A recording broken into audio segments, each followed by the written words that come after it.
I do want to make sure that I save a bit of time towards the end to try to say something on three of the great debates of our time. I want to look at them through a cooperative lens, and I want to look at them particularly through a Welsh cooperative perspective. So those debates that I'm going to pick up a bit later are, firstly, some of the things that preoccupied us at the Labour Party conference in Liverpool this year, the way we elect people to represent us at Parliament, and the way in which parties are able to cooperate with one another. I want to say something about how we grow our economy, and not just how we grow the economy, but the sort of growth that we in the Labour and cooperative movement would seek to achieve. And then finally, I want to end by saying something about how we can take cooperative principles beyond the hall, beyond the movement, and into the wider world, especially in responding to the cost of living crisis that we face this autumn and winter. First of all, though, just to say something brief about people. We're going to complete a quarter of a century of Labour being in power at the Senedd here in Wales during this term. And as we do so, the strength of the Cooperative Party in Wales has never been more apparent. It's always invidious, I know, to name individuals, but I'm going to do that essentially to illustrate the key positions which Cooperative Party members occupy across the length and breadth of the Labour movement here in Wales. The group that I lead at the Welsh Parliament has 30 members, and there are more Labour and Co-op members in that group than ever before. They could not be better led than through Hugh Aranca-Davies. They're with you at the conference, familiar to so many of you.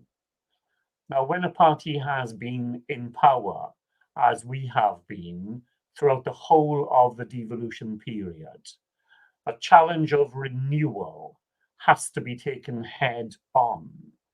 And we're hugely indebted to Hugh and to the other cooperative members of the Senedd group for the ceaseless efforts they make to widen the repertoire of progressive ideas that we can draw on and develop as a Labour government.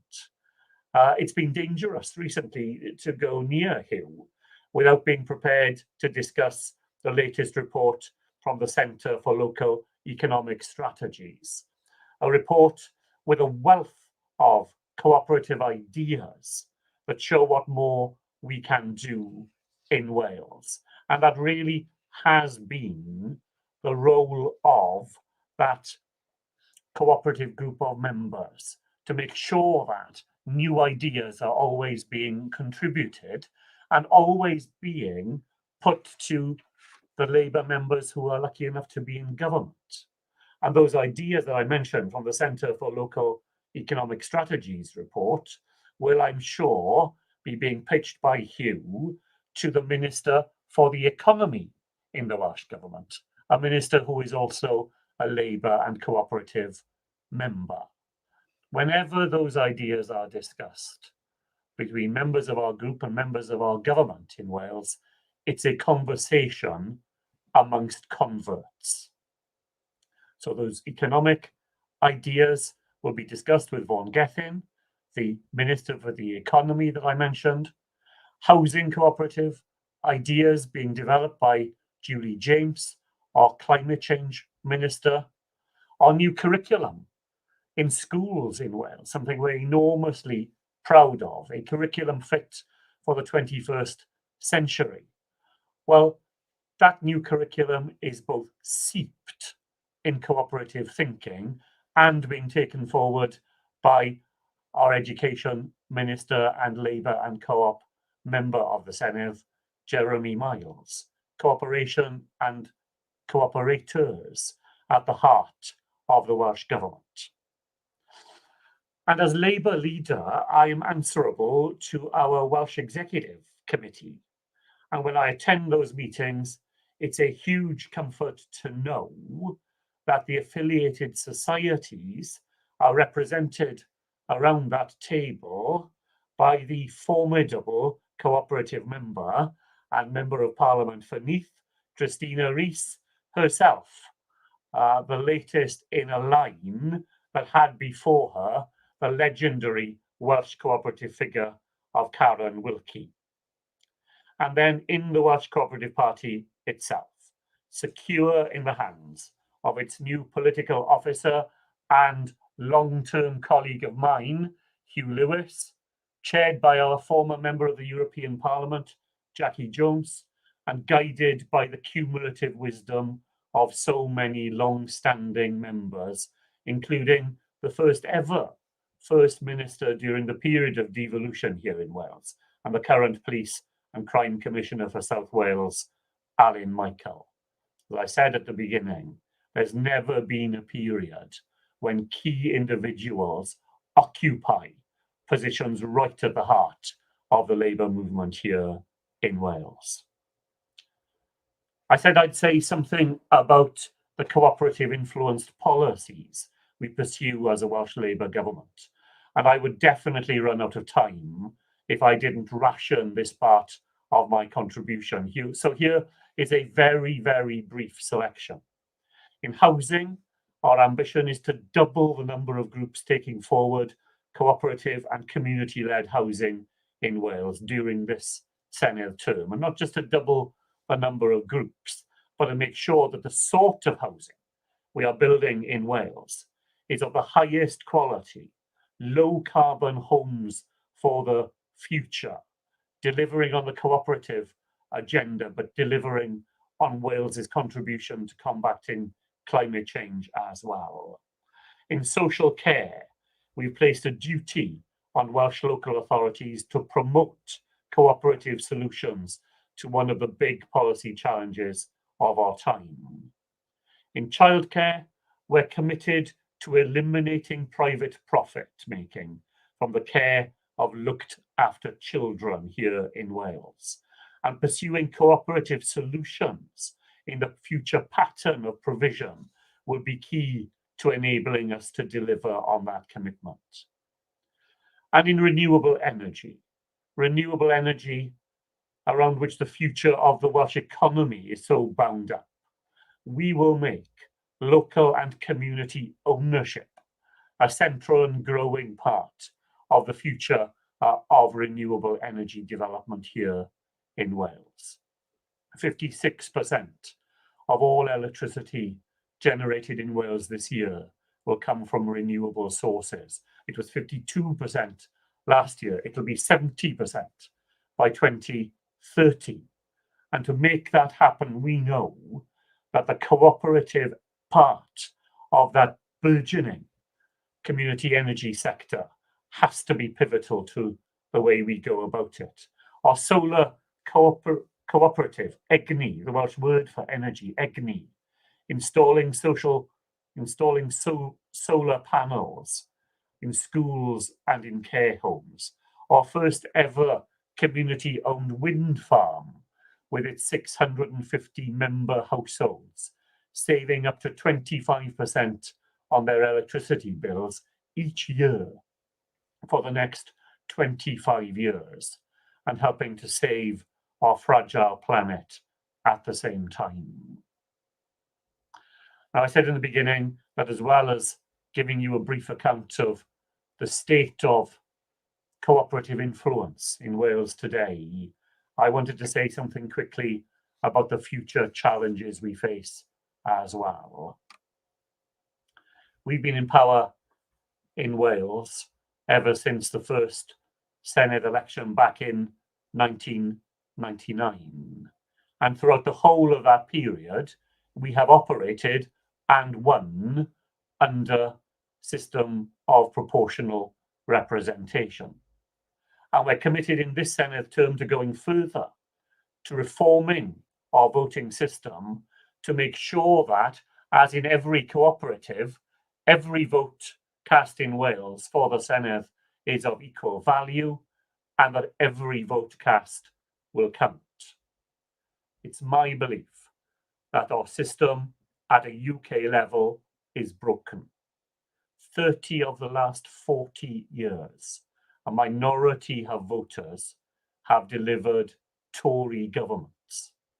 And that is a particular problem for us in Wales, because this year we celebrate 100 years since Labour first won a majority at a general election. It happened in November 1922. And in 2022, we celebrate an unbroken 100 years of people in Wales voting for Labour governments. And yet, for so many times, finding that their vote doesn't deliver that at all. Now, I believe that we need to change to make sure that people in Wales have a fighting chance of knowing that their vote really will count, not just in local government in Wales, not just in the Senedd in Wales, but in the government that we elect at the next and soonest possible opportunity at the UK level as well. Let me say this to you as well. It's sometimes said by critics that proportional representation forces parties to have to work with one another. And that's true, and it's a good thing as well. We've been in power for the whole of devolution, but we've never won a majority of Labour and cooperative members at the Senedd. We've learnt from the earliest days of devolution that to exercise power effectively on behalf of those people who put us into those positions means finding areas of agreement with other progressive parties. Does it mean that we agree with other parties on everything? Well, of course not. Of course not. But the political challenge is to find those areas where progressive parties can agree, and then to put the combined authority that you bring to that agenda to work for the people in Wales. Progressive, cooperative values leading to progressive solutions that make that difference in the lives of people who rely on those solutions the most. I want to say something to you about growth as well, because growth, of course, is an essential ingredient in a socialist solution to the challenges that face us as a nation, because it's the dividend of growth that allows us to invest in those public services that knit our society together and do the most, reach deepest into the lives of those people who need those services the most as well. Now, we know we learnt it the hard way in just the last few weeks, but for the Tories, the only way to growth is greed. That you have to pile high the rewards only for those people who are rich already. That you must strip away the controls and the services that protect the rest of us. Good growth in a Tory world turns out to be fracking instead of renewable energy, house building wherever you like it, with no planning rules to ensure the public interest, exploitation zones to pursue the illusion of growth based on driving down wages and abandoning environmental protections. Well, in Wales, we won't be having any of that.